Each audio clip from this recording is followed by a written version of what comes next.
Welcome. This is James Corbett of CorbettReport.com.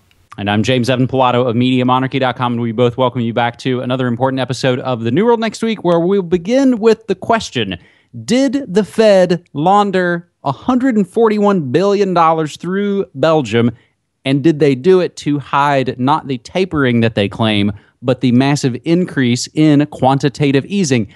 That's what former Assistant Treasury Secretary and Wall Street Journal editor Paul Craig Roberts alleges. And we can grab this from Washington's blog as well from paulcraigroberts.com.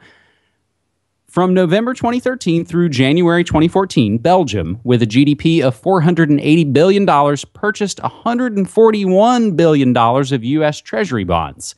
Somehow, Belgium came up with enough money to allocate during a 3-month period 29% of its annual GDP to purchase these U.S. Treasury bonds. Certainly, they didn't have a budget surplus of $141 billion. Were they running a trade surplus during that period? No, they are in deficit. Did their central bank print $141 billion in euros to make that purchase? No. Belgium is a member of the euro system, and its central bank cannot increase the money supply. So the question is, where did the $141.2 billion come from?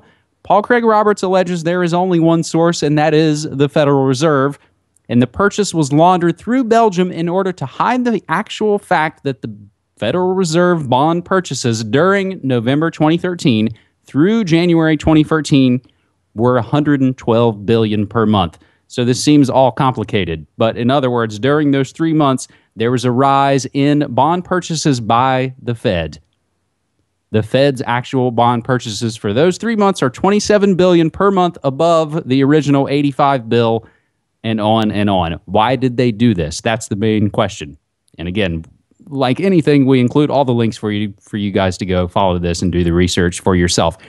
Why did the Federal Reserve have to purchase so many bonds above the announced amounts, and why did they have to launder and hide the purchase?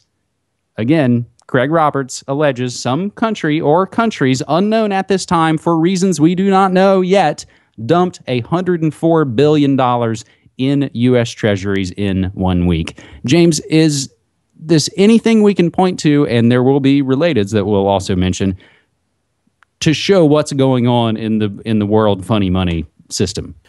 Well, we do know, for example, at least some of the answers to some of these questions. For example, we know that Russia dumped a record $26 billion of Treasury holdings, or 20% of all of its holdings, in March, which they helped to substitute with 900,000 troy ounce purchase of physical gold. That's $1.14 billion of gold to add to their exchange reserves. That's an interesting move right there. But some of these other questions have also been at least partially answered since that original article was written by Paul Craig Roberts. And so we have, for example, from Reuters, Euroclear says likely cause of Belgium's big rise in treasuries. And this Reuters article goes on to say that Belgium-based Euroclear holds assets on behalf of more than 2,000 financial institutions in more than 90 countries, as well as for millions of retail investors. And a spokesman for the company would not comment as to whether there's been a sudden surge of business from customers holding treasuries. The company has about 24.2 trillion euros of all assets in custody. And just to give more insight into Euroclear and who and what they are a, quote, collateral highway that will help market participants move securities from wherever they are held to serve as collateral for access to central bank liquidity, secured transactions such as repos and security loans, and margins for CCPs and bilaterally cleared OTC derivative trades. Oh yes, all perfectly clear now. Basically, yes, this is a clearinghouse that is based in Belgium, and thus this is why it's showing up on Belgium's books. It apparently has nothing to do with the Central Bank of Belgium itself. So what we are seeing here is there are financial institutions that seem to be doing this through the Euroclear collateral highway. That again, we don't know who it is exactly who is buying this, and the speculation that it could be the Federal Reserve directly or indirectly, I guess, still holds. But we have for example, from Brandon Smith of Alt Market. He just put out an article called "Who is the New Secret Buyer of U.S. Debt?"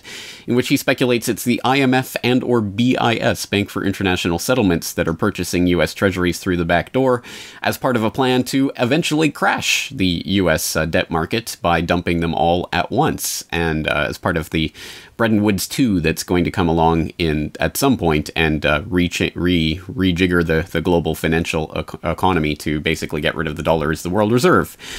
Fanciful argument. It may be true. It may not be true. At this point, all we know is that Euroclear seems to be the point at which these treasuries are being purchased, and we don't know for whom. So that's still an open mystery. But it certainly does mean that without those purchases that have happened in the last 5 months, U.S. treasuries would have been being sold off at a much greater rate than they appear to be at this moment. So someone is propping up U.S. treasuries. And for what purpose? Well, again, to keep the entire global financial system moving along sideways for yet more months or years or however long they continue to pump this up. I guess that remains to be seen. But at any rate, I'm on board with Brandon Smith's ultimate conclusion there, that I think there will be a rejiggering of the economy. And he points to 2015. Early 2015 is when the IMF is going to look at the special drawing rights basket of exchange currencies that currently includes the euro and the yen and the dollar and the sort of the basic core currencies. China has been lobbying to be included as part of that with their yuan for a while now, and in 2015 they may get their chance, and that might be what some of these central bank purchases of gold is all about. So very, very interesting times on the global financial markets, but unfortunately interesting times can equate to some pretty catastrophic things in the very near future. So we're going to have to keep our eyes on this and see if this Treasury purchase continues, and if so, if we can locate where it is coming from and who is doing it for what purpose. So, as a couple of relateds to this first segment of world finance, let's maybe make it a little simpler, a little sexier. George Soros sold all his shares in Citigroup, Bank of America, and JP Morgan. This coming from Blacklisted News and Market Watch. George Soros dumped his stakes in banks and went for tech and gold miners in the first quarter, according to his filing with the Securities and Exchange Commission. He sold his holdings in Citigroup, JP Morgan, and Bank of America. Now, dig this. He took new stakes in RF Micro Devices, which designs and manufactures high-performance radio frequency systems, Nuance Communications, a multinational computer software technology corporation that provides speech and imaging applications, Marvell Technology Group, which MarketWatch actually typoed, Marvell Technology Group, they are a producer of storage, communication, and consumer semiconductor products. Nokia Corporation, not just makers of your crappy phones, much more than that. Communications and IT, multinational corporation. And Cypress Semiconductor, another tech firm actually located just down the road from me in Tigard, Oregon. Soros also boosted his stake in Herbalife. More on them in just a second. And he took a new position in Yamana Gold and Alrico Gold and New Gold Incorporated, there being the miners part. If Herbalife sounds familiar to folks out there, it's because just a couple of months ago, we covered that story here on New World Next Week as staking $1 billion that Herbalife will fail and then lobbying to bring it down. Again, this sort of activist investors, if you will. So, James, I think with all of these stories, we see that the same folks that stand to profit, both literally and figuratively, are the ones pushing and moving and funding a lot of this. And the one last related I'll tag on to there, a new global financial order emerging, Putin and the de-dollarization of Russia-China trade. So file that away, but remember it. As we move to our second story, and that's when we bring out, as they call it on the interwebs, the Godwin. Prince Charles's Hitler row risks triggering an international scandal. That's right. Prince Charles, heir apparent to the British throne, declares Putin on par with Hitler.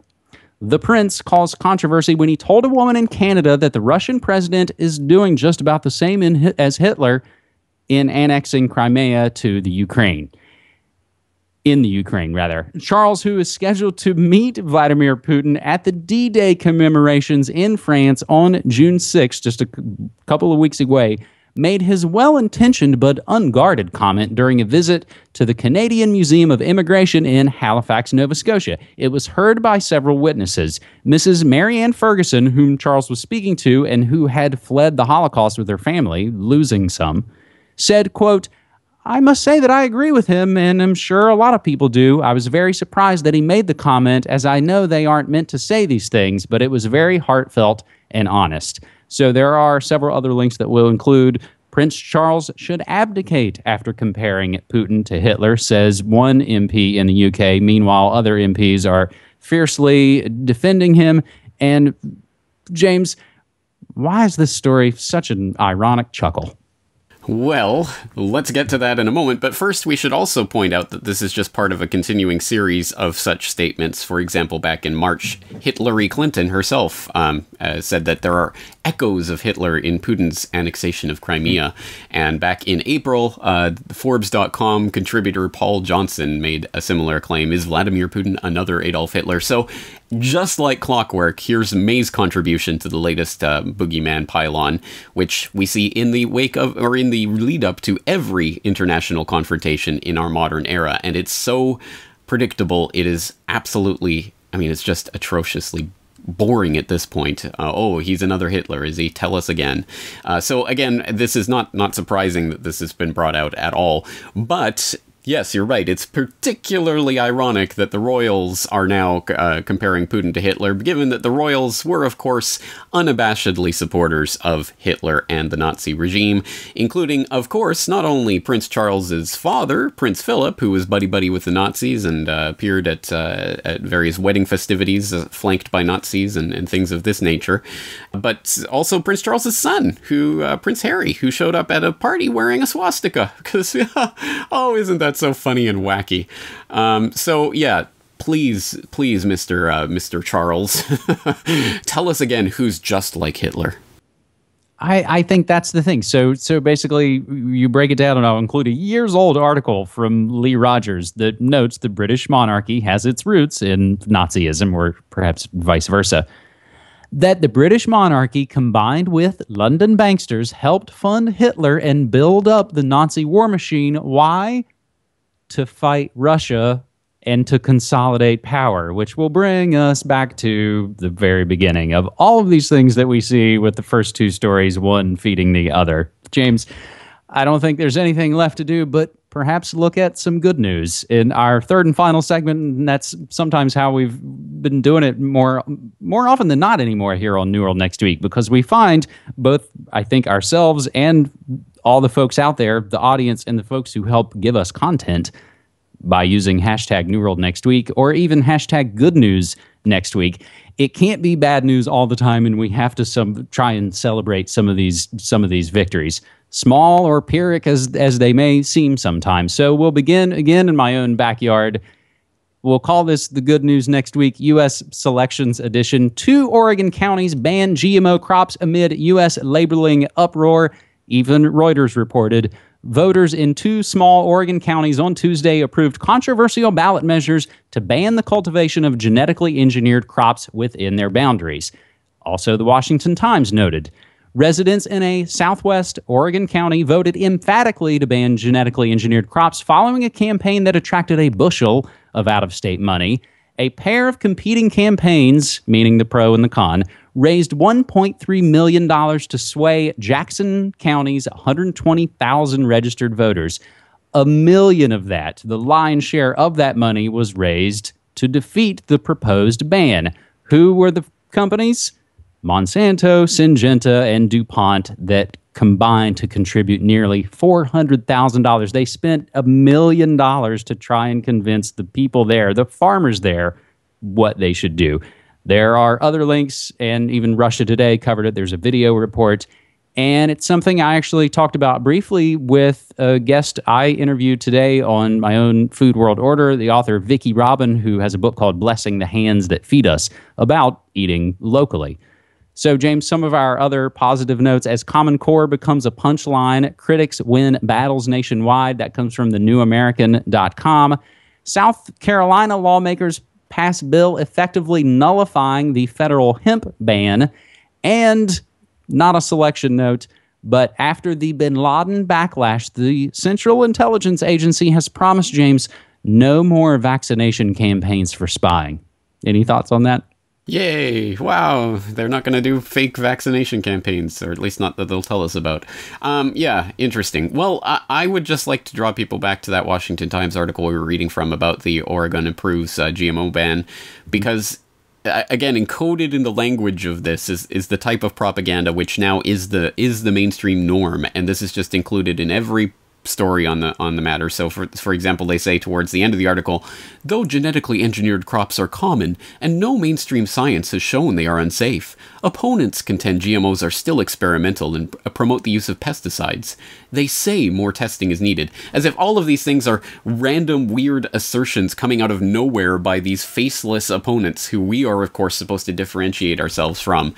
Every single part of that is wrong. There is data and science to back up the fact that pesticide use is increasing as a direct result of these GMOs, and there is mainstream science, including a list of, I don't even remember how many scientists that came out last year in defense of Seralini, saying that the science is absolutely not settled about GMOs. And of course, when people look into how GMOs are approved and the fact that it's all self-reporting from these companies that stand to gain profit directly from their sales of these crops, yeah, there's a bit of backdoor shenanigans going on, do you think? So it's good to see that even despite this coordinated propaganda campaign, people are still rejecting it. People know that there's something wrong, and hopefully we will see more and more of this, as we have not only in Oregon, but also Russia recently trying to ban GMO imports. So hopefully this is the thin edge of a wedge of a large trend that's developing, and hopefully we can help to push that idea further out into the mainstream that's so coveted by these headline writers. James, just in closing, we'll briefly mention just a couple of the other stories that folks have submitted on Twitter using hashtag New World Next Week, like our friends Twisted Politics and Dazalt Theory and others. The FBI is headhunting computer hackers who love weed. Bilderberg's silent takeover of Britain's $60 billion defense budget, and a really interesting one from Max Kaiser, bankers killing bankers for the insurance money.